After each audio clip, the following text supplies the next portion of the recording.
Answered prayer para naman kay Harvey Earl Kalimag na maging top-notcher sa board exam matapos nitong ma-secure ang pang-apat na ranggo sa katatapos na Philippine Nurse Licensure Examination o PNLE. Siya ay nagtapos ng Bachelor of Science in Nursing sa St. Paul University Tuguegarao bilang cum laude. Sa panayam ng Bombo Radyo Kawayan, ibinahagi ni Harvey na nakakaramdam siya ng pressure sa pag-take ng board exam dahil bilang top of the class ay marami ang naniniwala na magiging maganda ang performance nito sa exam. Aminado naman ito na inasam niyang maging top-notcher kaya naman laking pasasalamat niya nang ipinagkaloob sa kanya ito ng Panginoon.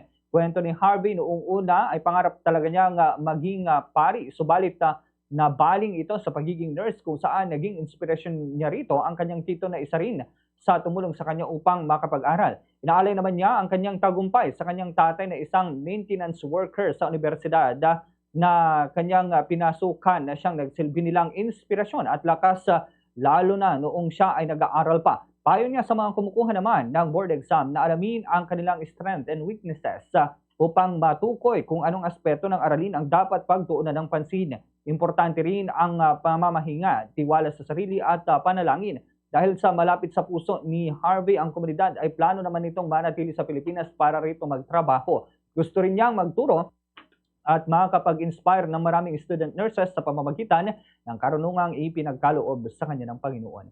Ganito ang bahagi ng pahayag ni Harvey Earl Kalimag, rank 4 sa katatapos na Philippine Nurse Licensure Examination.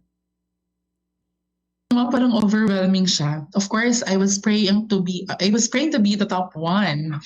Pero i-share ko lang po sa inyo na God is so good because alam niya if ever siguro if top 1, siguro hindi ko ma-handle yung pressure, siguro another pressure siya ma'am. If top 2 naman, baka masasayangan ako na parang, onti na lang, top 1 na sana.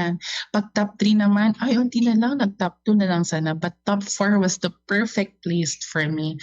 It was a feeling of excitement pa talaga na parang it's a new opportunity for me. Hindi lang po ito yung end, but a starting opportunity for me for greater heights.